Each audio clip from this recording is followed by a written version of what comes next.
Infinite ammo. That's how I'm gonna start. In the background, and you said I'll mute it, and then someone next to me loaded in and switched guns, so I heard I'll mute it. Chunk chunk. That's how I'm gonna start. Dom wanting me to eat my dog for some reason. Hey, look, that is some shit that like Arian would say though if he was here. I'm not Chinese. You shouldn't eat it. That's Michael. That's Michael Vickworthy. Oh my like god. Like Arian would say, like, kill it. Kill it. Oh my god, that's funny. But Mr. Shout out to Arian, by the way. Yeah, that's live too. So he knows he eats dogs. Jesus Christ. Oh god. I'm not the one that's gonna be hosting this one. Yeah, I got this. No, it's El Brando. Yeah. All right, everybody good? Yeah. No dogs, no lunch breaks, no pee breaks, no good. All right, good. All right, let's go. No nutting breaks. I mean, it's non-stop nut November. If you're not nutting right now, what's fucking wrong with you? Alrighty. We're live, right, Ron? We're good? Yep, we are. Oh shit, we're live. I was gonna say the gamer word. Okay. Greetings, ladies and gentlemen monsters. I am your host, Sir Brando, Immortal Brando, the Black Man, as Derek like to call me. I am joined by these interesting individuals here. Dom, introduce yourself first. Hi, I'm a white man. Okay. Renegade Operative, Gade, introduce yourself. Hi, I'm a black man.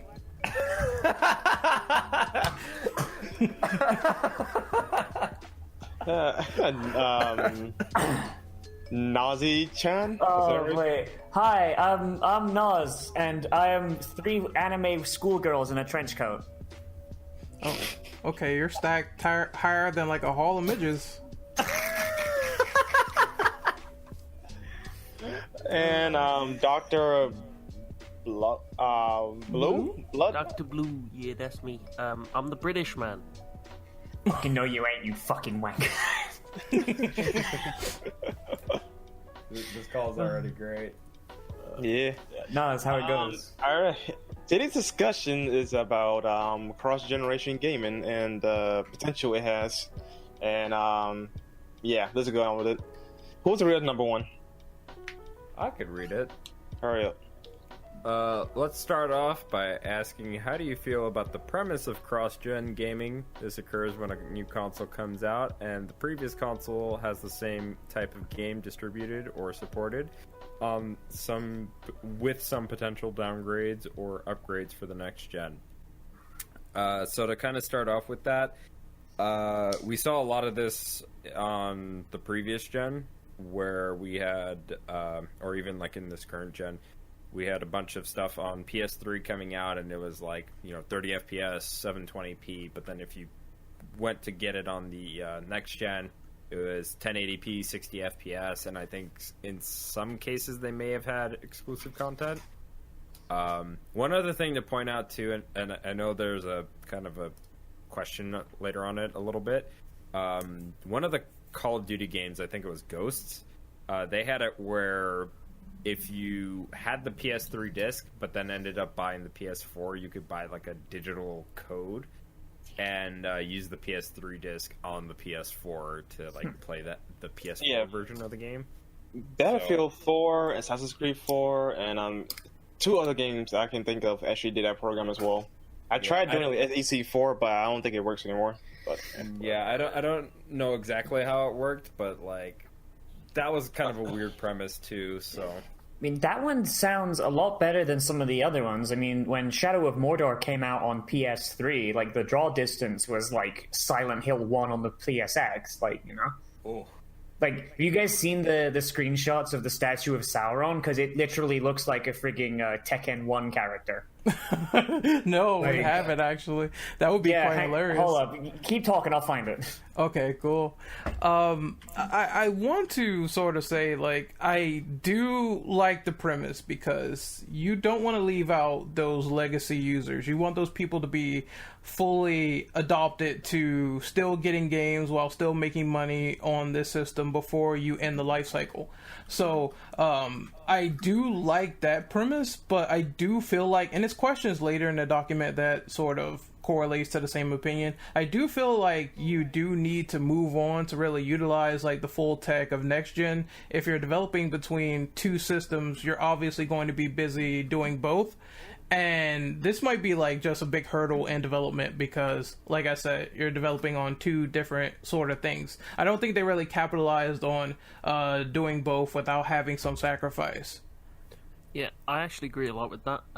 Because if you are playing, let's say, on the Xbox 360 compared to the Xbox One, if your Xbox One version of the game has some like amazing features that they want to squeeze into the game, but they simply can't do on the Xbox 360, it makes a big difference, especially in like, you know, online games. And as you said, it is a massive hurdle for developers to kind of code around that.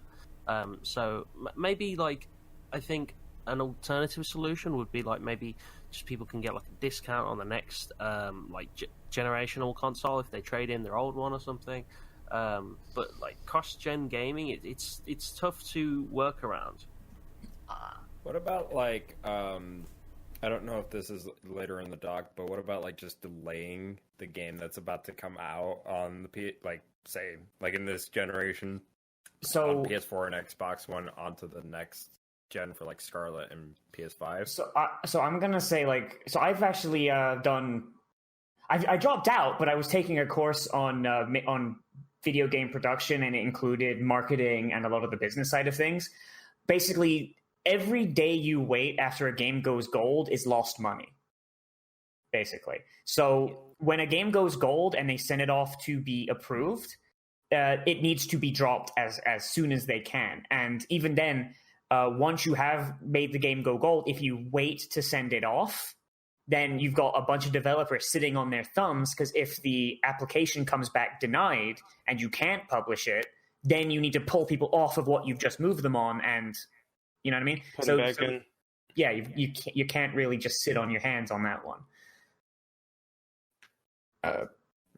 So like, yeah. Honestly, and from like the whole premise of cross-generational things, it's not a bad idea, but I think that this past generational change was the worst one to do it on. Just because the PlayStation 3 was kind of really awful to design on because of the architecture. It absolutely nonsensical compared to, say, the 360 and even the Wii U had more sense to it.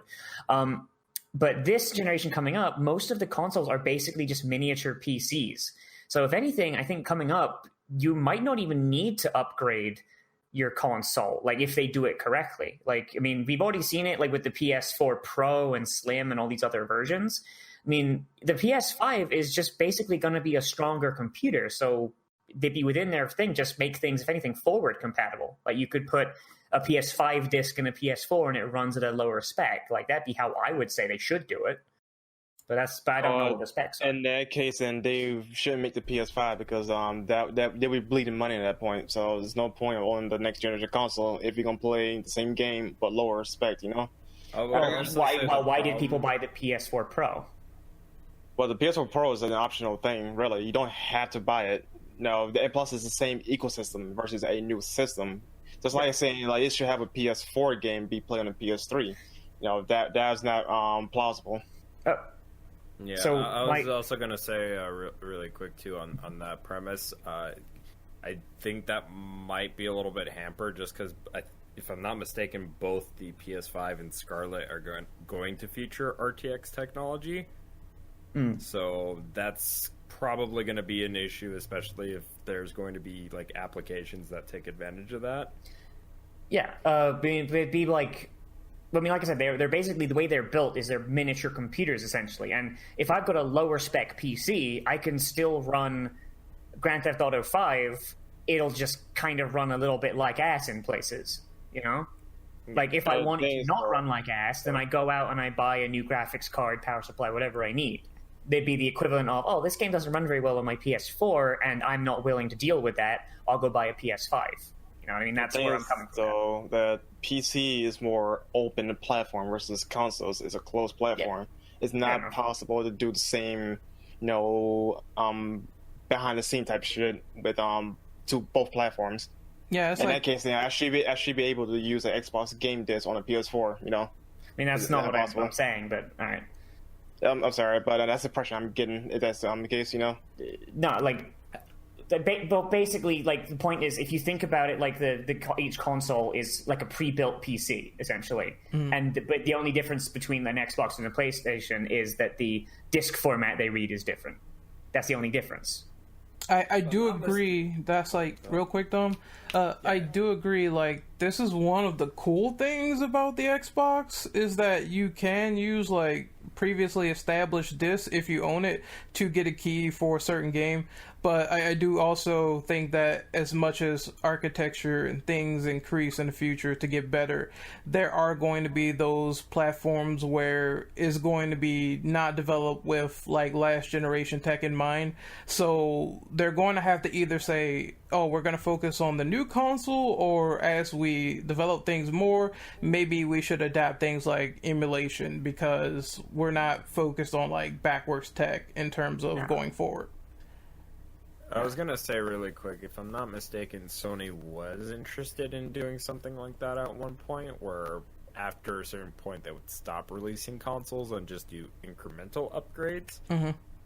So, I mean, that'd be the ideal thing to do. I mean, consoles are sold at a loss anyway. I also think they're...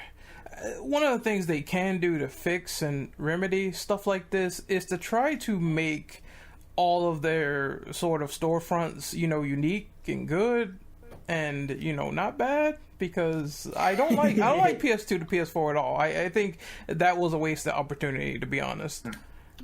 So anyone else? I mean, honestly, the fucking real answer is to just make all the consoles just PCs, honestly. Like, I'm not, like, I know that sounds like a meme, but honestly, like, if you think about it, like, on a PC, I can load up a game on my PC from 1995 and it'll run just fine. Yeah, well, the thing is, a lot of reasons why, not most people, but at least some, their parents get them, an Xbox or a PS4, partly because obviously they don't know what good PCs to get or whatever, but also because it's an affordable option that can run most games. Because on PC sometimes you'll have like about 1 million issues running things, or some games you'll need to upgrade your PC, and the Xbox pretty much runs just about everything.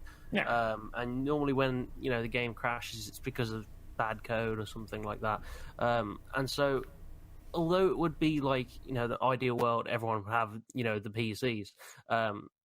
Some people just can't afford it, because I mean, I don't know, my PC for instance was like 1,500. My Xbox was only 150. So it's that price point that just makes it so much easier for me to have an Xbox, play an Xbox, or do whatever, rather than do everything on PC. I didn't mean replace Xbox with PC. I mean, like, treat the consoles like PCs, like the incremental upgrades thing someone brought up. Oh, gotcha. Yeah.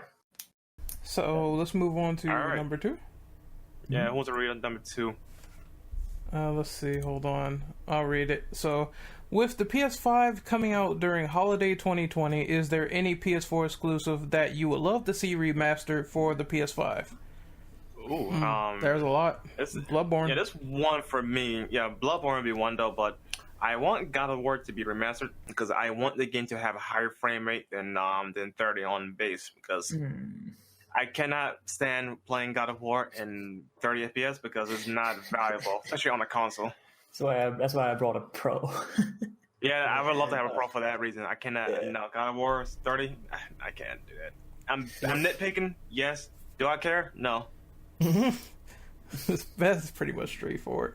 Yeah, like I said, Bloodborne, Spider-Man. I think they had a presentation of Spider-Man showing off the capabilities of what Spider-Man can do on the PS5 with like 8K and all that shit, SSDs, faster loading times. So it could really utilize like some of the benefits from the forward compatibility, like the SSDs.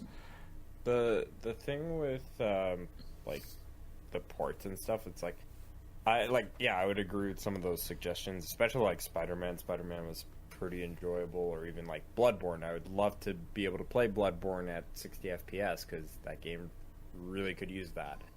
The thing with that stuff is like when we start talking about like backwards compatibility and delving into that, like there is that potential that like that stuff it's backwards compatible and they're not going to remaster it, or we'll get into a similar situation with like the Xbox One where they would announce that something was backwards compatible, but then they later down the line, like with Dark Souls 1, they announced the remaster. So it's like, you know what I mean? It's like you can play both, and it's like, well, why? Yeah. And then also just one other thing too, like the I think Ren, you brought up the SSD. Mm-hmm. The SSD, I feel as though it's a little bit of a moot point because I know they keep like touting this and like hyping this thing up for the PS5, but if you purchase an SSD for your PS4 at least, and upgrade your PS4 with like a 1 or 2 or even going up to a 4 terabyte SSD, you could still take advantage of that on your PS4, or hell, even if you do the max on PS3, which is a 1 terabyte. I use a solid state hybrid drive on my PS3, and I'll have some performance advantages like that. It's just a matter of what the hardware will cap that drive at, per se. But otherwise, it's like you can still take advantage of it.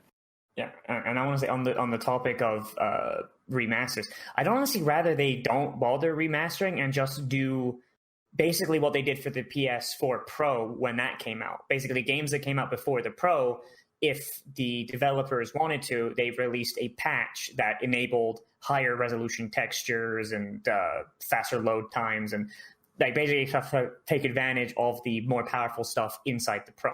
I'd rather they just do that. Essentially, pull like what Microsoft does with the backwards compatibility with the original Xbox and 360.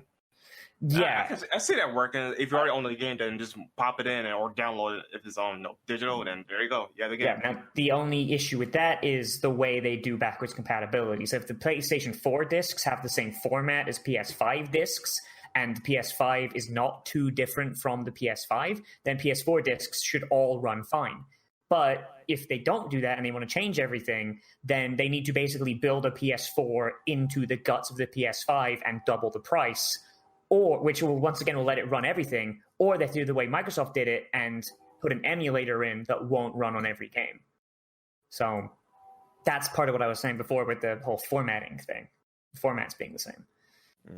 So like backwards compatibility is always kind of a gamble, but I think it's always superior to just a remaster because then you got to buy the game again. It's like, fuck, man. I paid like $50 or $60 for these games. You already pocketed money off of me. Can I please just replay them whenever I see fit? That's why I like the disc thing so much, because it's very convenient. Yeah. Although, the like thing with that, like the remaster side of things, sometimes like the remasters will include extra content and better performance. So Yeah. I would say it's double-edged. Yeah, that's Well, true. How well they handle it. And sometimes remasters completely fucking blow, you know? Like it's like the Silent Hill remasters. We don't talk about that. Yeah, exactly. Yeah. Exactly. It's such a bad example that it just poisoned the entire well. Although I'm going to be in their defense for a second, though. They didn't even have the original source code. So, yeah, they were fucked from the beginning. But I mean, you don't need the source code if you make your console backwards compatible. One game I'd love to see remastered. I don't know if it's PS4 exclusive, but I know it's PlayStation, so it might be PS3. But Heavy Rain remastered, I think, would look really good, especially after seeing like how good Detroit Become Human looked.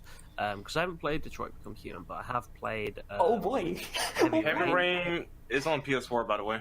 yeah, it It's is. on PS4. Yeah, they Yeah, remastered it it. came out on PS3, but they remastered it. Oh, they remastered it already. Yeah, man, if you played Detroit, you would say otherwise. Oh boy.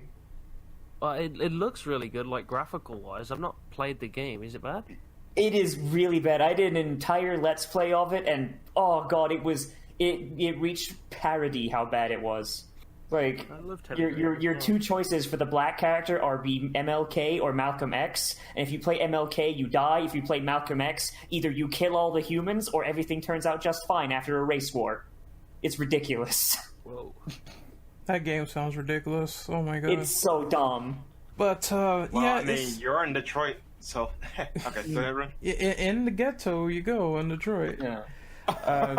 I want to take this second to speak about remasters in general.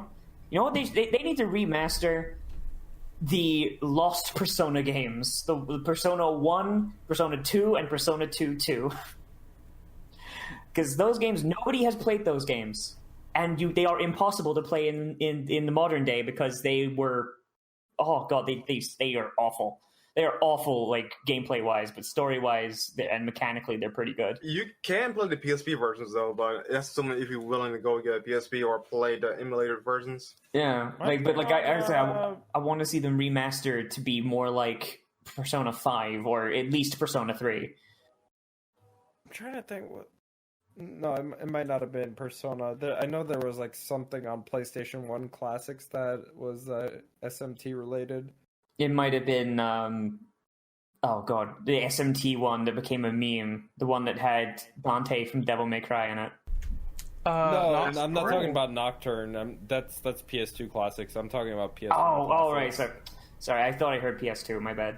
No, that's good. An old PS2 game that does really desperately need a remaster though is The Warriors. I don't know if you ever played that. Warriors. Yeah, there's obviously there's the film, but they Rockstar Games made a game of it, and it was really really good. I It's think unlikely if Rockstar is going to remaster the old properties because if it's not GTA Online and microtransactions, I know I'm beating dead horse here, but if it's not those things, they ain't gonna bother. they did a weird choice with the LA Noire remaster, right? Yeah. Yeah, because that was super definitely- weird. Oh, yo, this game looks weird, hype though. as shit. They did LA Noire though, but not Max Payne 3. Yeah, I'm like, I would want to play Max Payne 3 with the current multiplayer and online. Come on. I mean, I think the main reason they did it is because LA Noire has a lot of groundswell, but nobody bought it. Or, sorry, not enough people bought it to pay back the sheer amount of money they dumped into it. Yeah, I Yeah, heard it was a failure. Yeah, Max Payne 3 was pretty much sold at a loss when the development wrapped up. So I think, like, honestly, once they're done making their money back from LA Noire, maybe they'll start doing Max Payne 3. Hopefully, because Max Payne 3 is like one of their best shooters, and it will be just unfortunate to not go back to it in some capacity. Oh man, someone's gonna fight you for that. Not me, but someone's gonna fight you for that.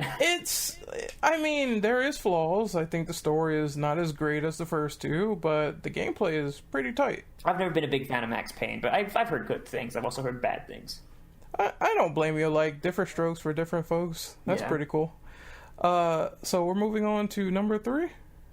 Yeah, I'll read it if you want. All right. Go right ahead. Do you think that there's truth to the statement that the last gen holds back cross-gen to a certain extent? One of the producers from The Witcher 3 mentioned that The Witcher 3 is so large and everything we wanted to put inside it, there's just no way we could run on current-gen technology. Do I agree? Do we agree or disagree on this? Just to kick this off, I want to say that I completely disagree because they proved themselves completely wrong by putting Witcher 3 on the Switch. That's kind of a interesting tidbit there because technology is going to evolve over time though. So I imagine if someone gets over ambitious though, obviously current technology won't fit their current mindset. So you gotta wait to the next thing. Moore's That law happens every single generation of consoles. Yeah, but I mean, Moore's law kind of disproves that, though. The concept that each technological jump is smaller and smaller. Like, if you see the jump from PlayStation 1 to PlayStation 2 versus the jump from PlayStation 2 to PlayStation 3, it's like half. and so on and so on. Eventually, we'll get to the point where a new console will come out and we'll barely be able to tell the difference, which I think is why Sony wants to do that incremental upgrade thing they were talking about. And then like I said before, they put Witcher 3 on the Switch, and the Switch is puny compared to what the Witcher 3 is traditionally on. They did have to cut back some stuff for the Switch version, if I remember correctly. So that's one thing to consider as well. Yeah, I mean, it's still fit though. With Moore's law in effect, next generation it'll be even less of a jump. I do think that there are those last gen titles that are, you could definitely see the downgrades within.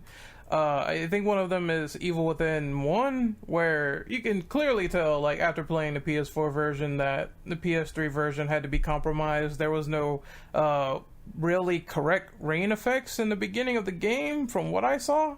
So you see it raining and you don't see your main character get wet or anything like that, which is kind of strange. I just think it's funny. I heard this in another podcast, but someone equated last gen, cross gen games to getting a toilet sandwich in the hood. It's you got to take what you can get.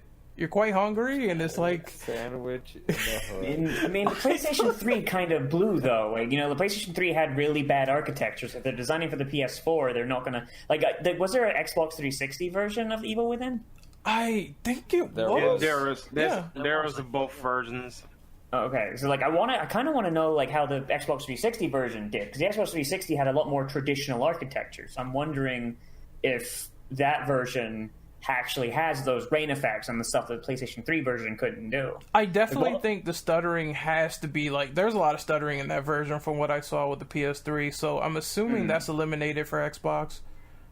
Yeah, I doubt it, because they treated both versions as equal as possible. They did? Either you get the PS4 Xbox One version, or don't even bother playing the game, or of course all the PC as well. Well, yeah. I mean, I think as you saying treat them equally is kind of a false equivalence, because like I said, Xbox 360, because it's traditional architecture instead of the weird shit that PS3 tried to do, is way easier to develop for.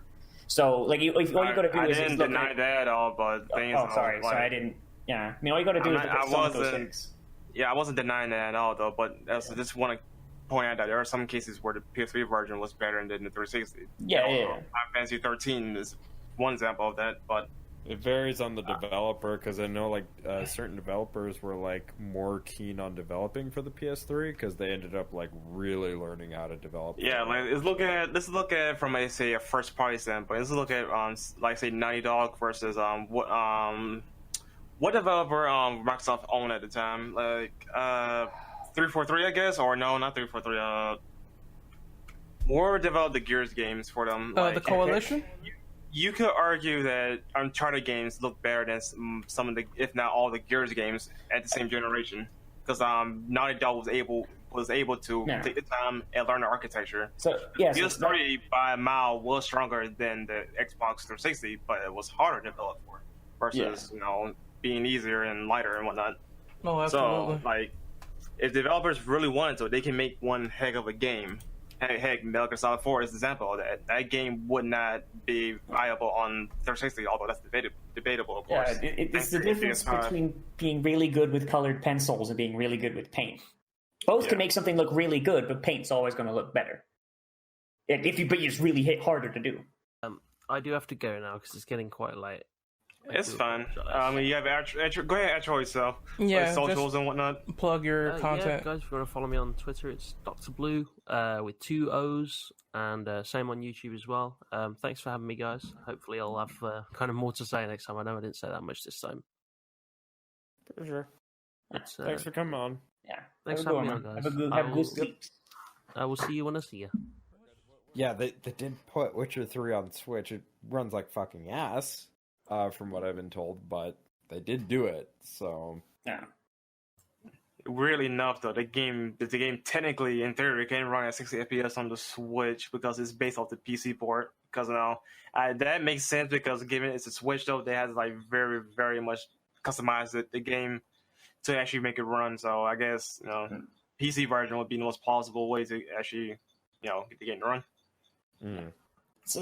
Yeah, but like I said, like each generation is a smaller jump. So going forward, like Switch 2 or whatever the hell they're going to call it, that's probably going to be able to run PS4 or even PS5 games probably. Not as well, of course, because it's underpowered because it's a handheld. But there you go. You guys ready to move into number 4? Yeah. Yep. I read this one. And you didn't read. Yep. What cross-generational play influenced your decision to get a new console, or would you sacrifice those last-gen titles just to play the newer exclusive because you like the new things? Honestly, I'd rather just get the new console if the current gen, previous gen, whatever you want to call it, is downgraded or just a play like ass, something like that. Just to get the new version, be done with it. Mm-hmm. Yeah. If I had the console in my hands right now. Yeah. I mean, if the new console cannot be backwards compatible, or the game or the previous console can't be forward compatible, like if we don't go with the the minimum upgrade thing that Sony was doing, if we don't eventually hit that point, then I would rather that games still come out on the previous console so long as there's an install base. And honestly, that'd be the best for the industry as well, because, like I said, consoles are sold at a loss. So you're better off leveraging the larger install base of the previous generation until they can catch up. That depends, of course, if whenever the new generation is able to have enough install base where they don't need the dead weight. So I need for the PS3 and the PS4, like for a good while, for maybe 2-3 years, they had games coming out on the last generation. But at a certain point, people were moving on with the better technology. But at the same time, though, like people still play the PlayStation 2. Yeah, people still play the PlayStation 2 though, like, but there's no way you would run Uncharted 4 on PS2. Oh hell no! But like I said, like games were coming out for the PlayStation 2 up until like 2014. Yeah, I mean, it also depends on the region as well, because Brazil, of course, had like every game come out on PS2, and in some places in Europe, they only had a few of like the popular games. But still, it was still happening. I would say to just to focus on this question, like not cross-generational play, although I wouldn't necessarily say that's out of the question, depending on how much of a leap in technology we're talking here. But cross-generational buy, which is something we kind of saw in the previous gen, where you would buy a game, and if you were planning on buying the next generation console, you would already have it in your digital library. Mm-hmm. I think it was Resident Evil Remake and Resident Evil 0 had that at one point, and a couple of other games I can't think of off the top of my head, but I know that those two games in particular did have that. I don't know much about that, to be honest. I was about to say, I do appreciate those sort of consoles. They have a long lifespan. A lot of people still develop certain games for them during that time. It's very amicable and respectable, but I do get the point where a developer, if they want to increase tech and do new things, they do have to move on eventually. But it is nice when you do have a long console life cycle, even after the consoles are technically, the new consoles, they're technically out and other people are buying them, So I love it. Is it ideal all the time? Not really. If you want to just, make new shit. At the same time, I do appreciate when there's stuff like that going on, because I believe there is still games developed for older platforms like the PS2 in Japan, right? I wouldn't be able to tell you, but I know the Dreamcast still gets games made. See, shit like that is awesome, man. I mean, there's still an active developing scene for the freaking Commodore Amiga. People don't even know what that is. That's so old. Okay, I understand. There's still people developing stuff for consoles though, but compared to maybe one or two developing games versus current install base, you don't see it it's often. Not really worth the investment. Yeah, it's not worth the investment. No, That's really indies versus triple A companies. Yeah, like EA.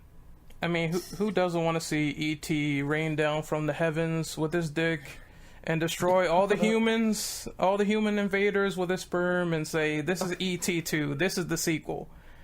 It is Beat 'em and Eat 'em 2, the sequel. Oh, Jesus. Wait, did you just like combine the fucking semen like projectiles from Death Stranding? No, it No, was literally a there's actually game like that. There's actually a game on Atari where you're a guy with his dick hanging over a roof and you just jizz down on women below. Yeah, wasn't that like the porn games that Yeah, like James Atari had a Wolford lot of porn games.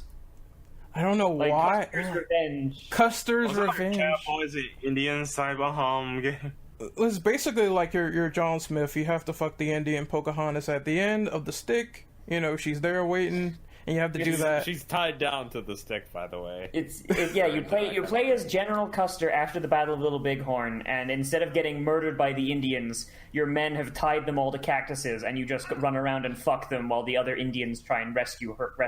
It's fucked. It's fucked. It's the stupidest premise ever. But they actually did sell that game. No, actually, I think they couldn't sell it, right? Because it was like It was sold. It was not sold at like places where like kids would be, but at like gaming, like game shops or like the early proto game shops, they did sell them. I can't believe we got on Custer's Revenge. That's a first for this podcast for sure. All right, so Are we good on number 4? Yeah, I think think we're so. good. So let's move on to number 5. I got this. All right. How do you feel about when nullable features are removed to compensate the cross-gen play? For example, a really good example, for Black Ops 3, it only had the multiplayer version for the 360 and PS3 version with no campaign. On top of that, they did have a voucher code for Black Ops 1, so for some reason. I would say that that's just the developers. I don't want to say being lazy, but that's them making excuses to try and convince people to buy the version that they actually wanted to work on. I disagree with that because time is money, and when you trying to invest so much time into cross generation, though, at some point when one's solve is not making much money as the other, things gotta go. Like things will end up being cut. What is the money loss there? Like, okay, so if they've It's a money loss though because they gotta develop it for 2 versions. That's a lot of time and energy and money wasted for. Yeah, but with the campaign. The campaign is, okay, so I didn't play Black Ops 3, so I don't know how the campaign is, but if it's anything like Black Ops 1 and 2, it is incredibly scripted, and it's just a matter of porting the maps over. And if they've already ported the engine, and they've ported just about everything else that's required for the multiplayer, then it would not be that hard, I would think, to pull over the scripts and the voice acting and all that. If the issue is disk space, then you could make the campaign downloadable content, like a free downloadable content you can get, If the issue is disk space, then just put it on the hard drive of the PS3. I think the only That issue still take up time and resources though. So and I think the only issue with that is it's not going to take that much time. Like if they ported the engine and they've ported everything that makes the multiplayer run, like Call of Duty campaigns are basically just long extended scripted multiplayer games. Like there's no, you know what I mean? Yeah, but I think the issue with that was the only issue I can think of is disk space.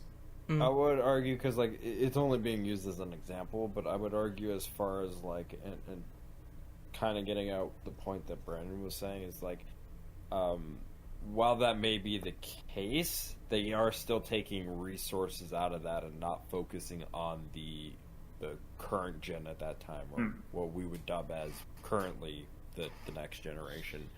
So as far as like cutting out features are concerned, I mean, I don't know, like on the one hand, like I would understand if they wanted to like cut certain things that just would not work for that platform, or things that just like as far as like online stuff is like goes and whatnot. Like I could understand why they would want to cut that for the previous gen and strictly focus on that stuff for the current.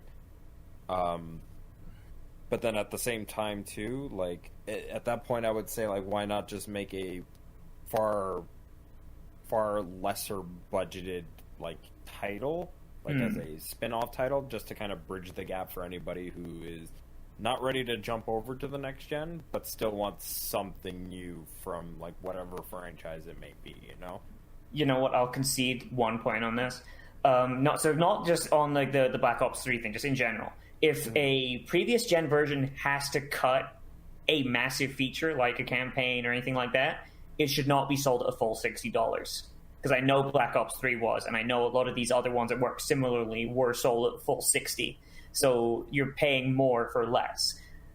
Like That I would agree with, yeah. yeah, like when Halo 3 ODST came out, I don't know if this was everywhere, but the local game store I went to, they sold ODST with just the disc for ODST without the Halo multiplayer disc for half price, but simultaneously they also sold the Halo 3 multiplayer disc on its own for $20. So if you just wanted Halo 3 for the multiplayer, you could just buy that disc. Yeah, and and it's I don't know if that was common, if that was just that game shop doing what it do.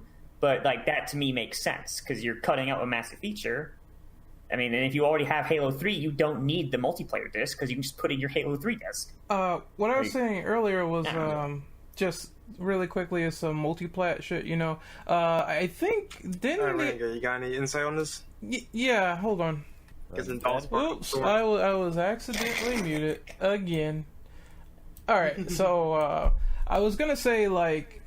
I do agree with the point that it shouldn't be a full retail price if you're going to submit something for a last generation game and take something vital out as the single player. However, the problem is that I believe they couldn't do it as DLC because I swear, wasn't it an issue with the Xbox where they could not download large patches or something? Like specifically the 360? The patch couldn't be higher than, I think, 512 megs or something like that? So imagine a campaign would be worth a hell of a lot more than that. Yeah. So I assume DLC would for that, and if they would have to like patch things or do things different, that probably might be out of the question. Yeah, unless you like sold it as like individual missions. Or if they did like Zone of the Enders, where it's like, fuck it, we're just gonna sell it like this, and it will not be patched. Yeah, I don't know. Like this, like removing features from a game. If you have to remove a feature, then don't bother or sell it for a much lower price. But no one does that. That's what that's what's actually what was happening. At a certain point, though, being that the game was getting to like too much trouble to port over to the previous generation, they just canceled the game altogether. MKX was one example. Like they delayed the 360 and PS3 versions. And decided to cancel it because it was too difficult to port over, all those resources that was made for current gen and to previous gen. It was too much effort, too much work for power people that won't play it. Yeah, that shouldn't be an issue for this gen and next gen. Just because, like, looking at the specs, the proposed specs for the next generation, it's not too big of a jump from like the upgraded consoles, like the Pro and the XL or whatever the hell they're calling the Xbox One Scarlet, I think it's I don't know. Oh my god. Like it's not too big of a jump. So like honestly, it shouldn't be an issue for this generation. I think like it's just the last generation they smoked some peyote before they made the consoles. That is literally like the second time I heard that word, peyote. It's a cactus that gets you high. Yeah, that's some education for you kids right there. Yeah, you can find it in New Mexico, just growing on the side of the road sometimes. But we're gonna move on to. We're not endorsing it. No, don't smoke it. If you say, well, maybe you can get high with like coyotes. I don't know. No, sorry, I'm from Florida. Sometimes dumb shit comes out of my mouth. You can get high with gators too. Oh hell yeah! Fucking gators bogart the pipe though, so Or you gonna argue with the gator? Oh hell no! I'll get my ass eaten by that. I'll leave that job to the guy who gets like stung by bees on YouTube for our entertainment. What the fuck? I forget his name, but James showed me that guy. It's like that dude purposely stings himself. Brave Wilderness. Wilderness. The guy that like stings himself with like a bunch of different insects and shit. Dude, that snapping turtle fucked him up. Seriously. I know he actually got more guts than I do. Cause no, I ain't that stupid to purposely sting myself or get bitten by animals. Like, nope, I'm good. That was one funny divergence. So, we're gonna move on to the next one, which is number 6, right? Yeah, I'll read that one since I didn't read it. Well, I haven't read it in a bit, but go ahead. How do you feel about do you think there needs to be any improvements to cross-platform online with older or newer platforms going forward? I actually don't have much to say on this, so I'm gonna pass out on that. Honestly, the only thing I could really say on this is just make the servers more stable, because when it comes to cross gen, and there you go. I'd say parity is what they should aim for. Like, there's a big issue where, like, so Halo 3 and Halo Reach as well, they work between Xbox One and Xbox 360. And something I've heard from a friend of mine that plays on Xbox One with a lot of his friends who still have Xbox 360s is that the draw distance in Halo Reach, I think what he said, is much lower on the 360. So they get sniped out of nowhere from enemies that they can't see but can see them. And that's a big issue. Like, you can't have shit like that going on. Like, whether it's a matter of just like forcibly decrease the draw distance on a game when there's a 360 person in there, or I don't know, release a patch or something for the 360 version to kind of like put in better low fidelity models for long distance viewing. I don't know, something needs to be done on that. But it's just an example, though. I have to read this question again because I totally forgot what I was going to say. Oh, yeah. Okay, so for this one in particular, I do think that, yeah, they should play ball a little bit more and think about the people that are on differing platforms. Like Xbox, they want to play it safe with cross-gen, so PlayStation, they can do that. They got called out for that. At the same time, I do think that you have to keep things like parity into mind and what the PC players, have as an advantage, because I cannot play COD with like mouse and keyboard and I have just a controller. I will get bodied. I will get killed immediately. So it's like, have options to filter this stuff out in the future if you don't want to play with a specific person. That's all I'm saying. Just options. I need them. I mean, I'd say that, like, even for just like between current generations, like how Destiny 2, you can load the game up on PC and then just go over to your PlayStation and play the exact same game with the exact same characters, like, just seamlessly. Like, for stuff like that, like, I would like to see more things like that, but I'd also like to be able to play with my PlayStation friends from my PC, but I understand I have an advantage because I've got mouse and keyboard. Like, I think there does need to be a matter of when you're playing with someone from an older generation or a different platform altogether, there should be filter options. Yeah, and I also like how the new COD does like, it. I don't want to play against someone who's on a Xbox 360 that's 7 red rings in and fucking is shooting out fire out the back. I don't want to be playing with that guy. So I understand how like the new COD does it, and I kind of like it where it's like, okay, I would prefer the filter options where you could choose and pick, but I also like the fact that you could just plug in a controller and it will register you as a controller player on PC if you're in a COD lobby. So it doesn't seem like it's impossible. It doesn't seem like it's too hard. They just have to take this stuff into advisement. Yeah, like a lot of this cross-platform and cross-generational stuff is entirely possible, but a lot of companies just don't want to mess with it because they think it's more hassle than it needs to be. Like how Rockstar refuses to make it so that you can have your Red Dead Redemption 2 PS4 character on the PC version because, oh no, that's not possible. And then Bungie comes out and says, you can do that in Destiny 2. Like, no problem. I swear, couldn't you do that on like GTA 5 when the PC version came out? You could do it one way a single time. You could transfer your character from your Xbox to your PC, and they could only, but then it would take your character off your Xbox. It's really dumb. I don't see why they your social club account is linked to both versions of the game, so it should not be that hard to, even if your character's appearance is just ones and zeros, just copy those ones and zeros, slap them on, and then just copy how much money and shark cards you have. Oh, I got a question though. Is the character save on Rockstar server side? Because that would make sense for them to be able to transfer that stuff to different they are. So there's no really excuse if that's the case. Then I mean, I would say Bungie could do it, right? Yeah, Bungie can do it, and they're an independent company now. If an indie company can do it, then why can't something backed by Take-Two do it? Yeah. And I don't know about Red Dead characters, but GTA 5 characters 100% are.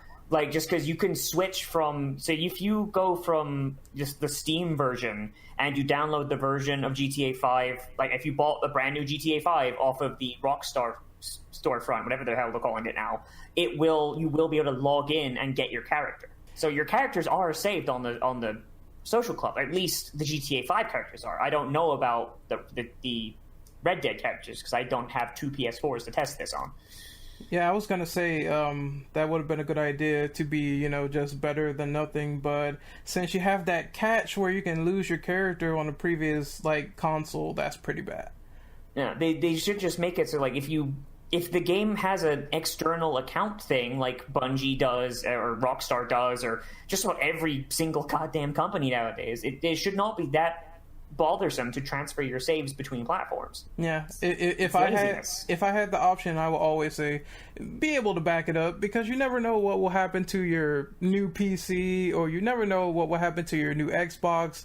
It could just explode one day and then you're fine. Or you could have a friend who buys Red Dead on PC because he doesn't have a PlayStation, and if you want to go play with him and he's level 400, and it's like, oh, I'll go to level 400 character on PS4, you load into the PC version, you're stuck at level 1 riding a donkey with indigestion. I heard that someone actually made such a blunder that they spilled Kool-Aid into their PC, and I'm like, what the fuck? Wow.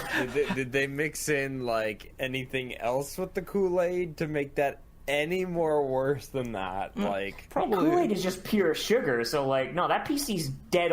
That piece is dead as it can be. Probably a little bit of oregano. You never know. They might throw in some chicken grease or something in there. Whoa! Now we're cooking with George Foreman here. Oh man! Yeah, I'll put a few a half a pint of gasoline in my Kool-Aid. Give it some kick. Yeah. Well, I don't know. They might have been having a barbecue and started eating their fucking dinner and accidentally spilled over their Kool-Aid. Considering how many crazy rigs I have seen develop from people, I would not be surprised if there's a PC that looks like a fucking grill. I water cooled my graphics card with chicken fat. America. What was that shit? I think it was, and I know this is off topic, but I think Jay's 2 cents, where they tried to liquid cool a PC with beer. How the fuck? Yeah, they did milk, that is the beer, orange juice, and some other liquids. Beer is. Doesn't beer have a really poor heat retaining? Yeah, they were testing it out just for funsies. Don't worry. Yeah, I know, but I'm just trying to think how'd you come up with that idea? Beer, it's at a point where in Europe we drink beer at room temperature because keeping it cold's a pain in the ass. Shit. Do we have anything else for this question or not? No, I don't think so. I think we can move on to the next one. So which one is that? Is that number 7? It's 7. I'll read it. Do you have a favorite slew of games that were cross-generational that you enjoyed regardless of their downfalls? Persona 5. No, that's cross-gen. Yeah, I played that on PS3. That's actually... I honestly didn't notice that much of a difference, I'm gonna be honest. The only games that I have that I can think of off the top of my head that were cross-gen were Warriors of Orochi 3 Ultimate and Evil Within. Because I actually, part of the reason why I went to go buy a PS4 initially was that and Evil Within. So it was there's the Assassin's Creed 4. I played that on PS3. I don't remember. Legend of Zelda Twilight Princess, except I played it on Wii, which is of course the inferior version. No, you mean the inverted version? Yeah. So I played it on Wii, and then later on I played it on Wii U, which is the GameCube version. And despite the fact that it really does feel really poorly optimized for the Wii, it's still really good. And even when I played the GameCube version much later, it was still this still holds up. It's just the only thing that really screwed me up is when I would go into dungeons and I would turn left when I had to go right because muscle memory. Yeah, because of the inversion. Oh, God. All they had to do was flip Link's character models. All they had to do. I really love the Tony Hawk, Pro Skater 3. They put that on PlayStation. They put the other versions out as well for PS2 and Xbox. I think Xbox had their own version of Tony Hawk called Tony Hawk Pro Skater 2X or something. But that was a really good thing that they could do for some old school fans. Let me take a look at my closet. I'm pretty sure there's more cross-gen games I have as well. But you keep them with the skeletons. yeah, they're in the they're in the closet with the skeletons and the horrors. So And your fragile heterosexuality. okay, that just fucking killed me. But yeah, I do like when they either, well, not make the game way too different, because I think a bad example would be like Spider-Man 2. I think the PC version is like an entirely different game. That's so bad. What? Yes, it's like you basically. Spider-Man 2 has like different versions between, let's say, handheld, PC, and the home consoles. Yeah, the one you know now is the one where you can do all the crazy shit, web swing, have a good time. But the PC version is like the Superman 64 of Spider-Man. Essentially, it's so bad, dude. What the hell? It's kind of the like not that, but like as far as like other versions being made of a game that happened to Call of Duty World at War. If you buy the PS2 version, it's dubbed as Final Front because it was supposed to be the last PS2 Call of Duty ever made. And it has a completely different campaign than the one that's on PS3 and 360. Yeah, one of the things that I really wanted to bring up about that, and I'm glad I brought it up too, is that I think Activision was doing that a lot during the time. Like, the version of X-Men Origins Wolverine and the, like, current gen versions and the previous gen, that was way different at the time. Also, there go my dogs. Shut the fuck up. But yeah, I think the Uncaged version is like more gory, and then the PS2 version is like just tame, but it's still a good game. I imagine the main reason it's less gory is because it can't process that much blood. And probably so, and probably the fact that they wanted to sell this on a marketable audience, all the teenagers. I don't think I've really played that many cross-generational games, honestly. So most of what I play is PC, so that doesn't exist. Yeah, like I said, Activision was making a lot of them during the time, so you might find like a couple of key games that are different between current gen and last gen. But yeah, sorry for all the noise, people. We're on the last question anyway, so we're about to be like wrapped up.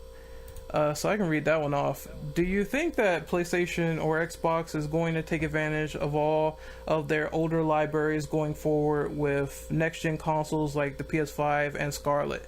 What would you like to see as a possibility? Really quick, one thing I really want to see is these older servers, or if they can manage them so way. I would like to see like PS2 games that people couldn't play online come back online somehow. I know it's a pipe dream, but man, I want to see people play shit like SOCOM or even MAG if they want to try it and see how bad it is. The easiest way to do that would be not to have dedicated servers at all. It'd be to do peer-to-peer, which they could probably set up if they wanted to. Yeah. It'd suck. Like, if someone had bad internet, then, like, it'd fuck everyone up, but it'd be possible. Honestly, my hope is that the idea of incremental upgrades applies to these new things. Like, I would love to see just the PS5 and Scarlet just be just bigger and beefier X-Bones and PS4s, so that way the install base remains the same and they can keep leveraging that massive install base to just sell games.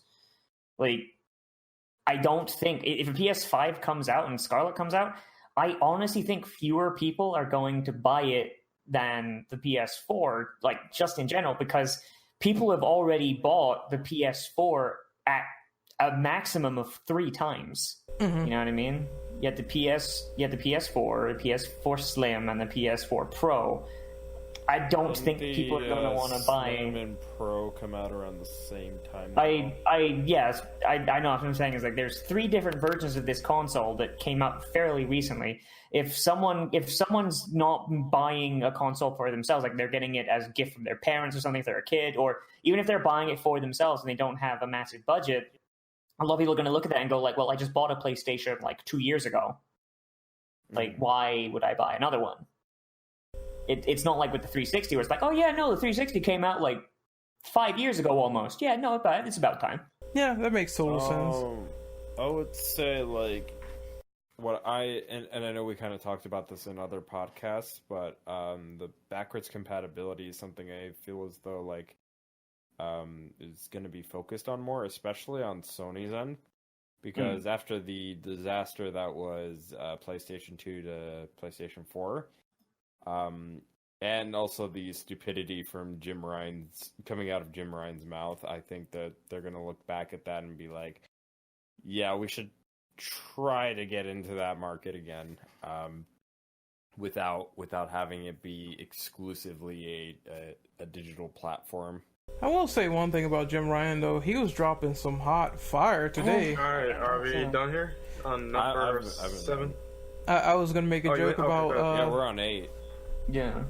I meant to say 8, sorry. I was gonna make a joke about Jim Ryan dropping some hot fire because he said that Day One exclusives should not be on PS Now, which is basically a shot at Game Pass. I actually agree with, because why would you do that? That's like money lost. Yeah, that's money lost. That's how Gears 5 just flopped, because more people were like, you know what? Here's this big time game that came out. I'm gonna rent it for like $1 and try it out. Oh, I don't like it that much. Well, I don't have to get Game Pass that month. That's what people do. You give them. Here's what I'm gonna say though. Gears 5 also isn't that good. Yeah, there is a thing when you give people way too many options. I think if they turn PS Now into a rental service, then people would be like, why am I even bothering with playing the original game when I could just rent it, try it, and it's over with? It's like Redbox, you know? Yeah. I mean, PS I will Now... say as a counterpoint to that, though, really quick, is that, like, I was not a fan of them just making PS Now just a streaming service. Oh, yeah, that sucked. I would rather it be a download, and technically speaking, is a rental, if you really think about it. Yeah. Just the only difference is that you're not renting the individual game, you're just renting the streaming service, per se. I mean, honestly, PS Now, I don't see the point of it existing because PS Plus exists. So, if you think about it, so, like, PS Now, like, you have your game streaming and all that, but if you have PS Plus, then you get two free games every month, and if you download them, you get to keep them or if you don't even download, just add them to your library. You don't even have to download them; they're there forever. Like, I've got Last of Us Remastered, Borderlands, the Handsome Collection, Sonic Mania, friggin' a bunch of different games that I otherwise would never have got, that I just got for free, that even if I never play them, they're there if I want. There's a difference between the two, though. For PS Now, you have a library of 1,000 games versus PS Plus, you get 2 games every month. So you have a instant library, which you could download, by the way.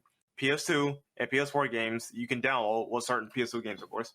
You can download to your PS4.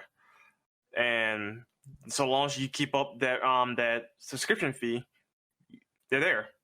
Whereas PS Plus, you need PS Plus to keep those on free games. Unlike on the Xbox side, once you if you don't have gold and you download free games from previous months or whatever, you can play them forever. Okay, I guess that's a fair thing. Because I haven't really looked too far into PS Now, so that's fair. Yeah, that's fair enough. But okay, what are we doing? What question are we on? We're on the last question. 8. Did somebody read it off right? Because I had some. Yeah, we've already. Yeah. Okay. Sorry, I had to step out for a second. So I'm lost. I'm an episode behind. I'm sorry. Oh shit. It's cool. You wanna just look at it real quick and give your thoughts? Okay. Honestly, I just hope that PS5 and Scarlet just have backwards compatibility for the PS4 and slash Xbox One library. I'd be okay with that, because at least I can play my games on a better platform, stronger hardware, and I play the new ones. I'd be happy. I'd be happy with that. Same shit with, like, say, with the PS2. You play PS1 and PS2 games on one platform. There you go. I'm still keeping my fingers crossed for forward compatibility. Because Jesus Christ, like, seriously, 2 years is not enough time to give people time to cool down enough to buy a freaking new Xbox or PlayStation. Holy shit. I don't know. This generation kind of said otherwise, considering how much the PS4 sold.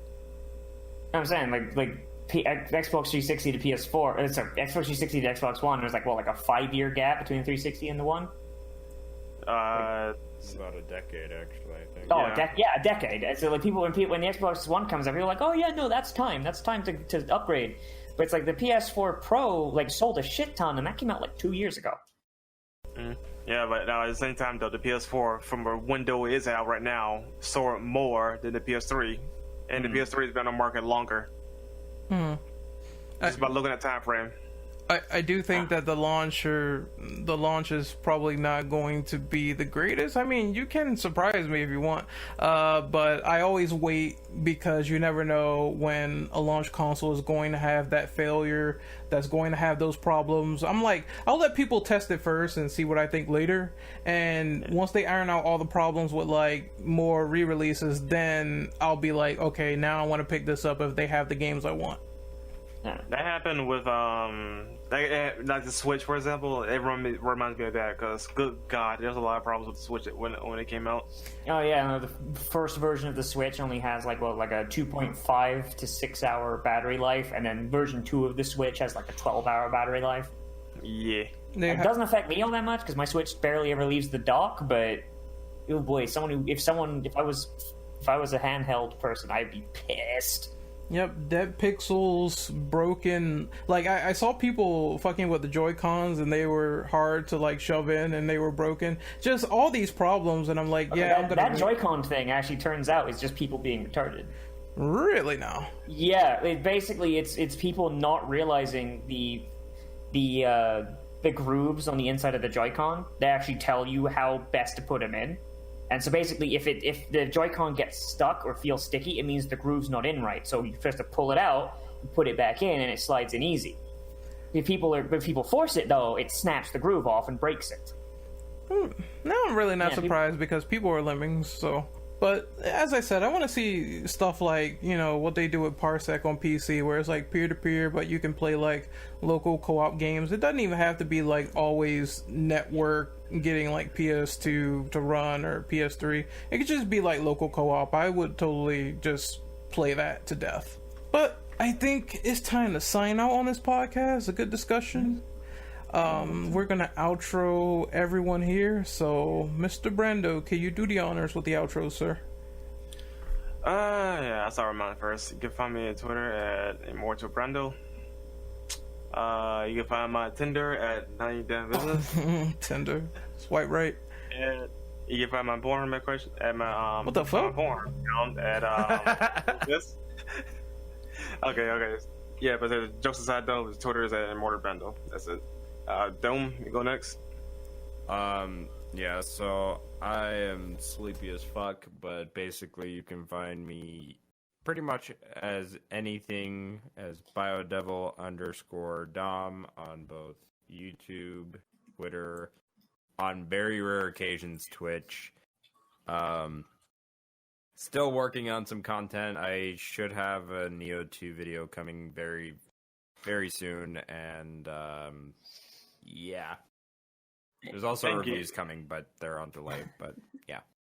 Thank you, Monotone Dom. Renegade, can you go ahead and go? Yeah, you can find me on YouTube at Renegade Operative. You can find me on Twitch at Renegade_Operative, Twitter at RenOperative_.